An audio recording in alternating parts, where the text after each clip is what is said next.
Hello mga ka-pet lover! Okay, our new pet is, it's a kalabasa.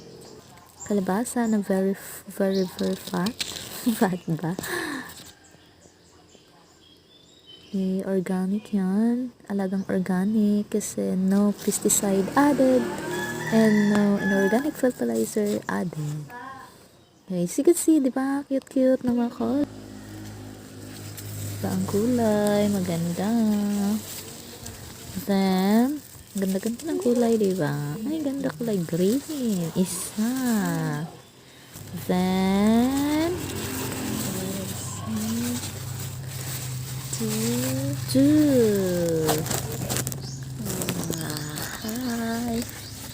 Hi. Uy, excuse me. Two.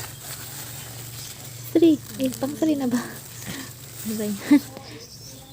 Ayoko pag sa mukha, Andre. Another one. Okay, ganda-ganda. May technique yan kung bakit maganda yung kalabasa natin. Kalabasa natin. Squash in English. May magandang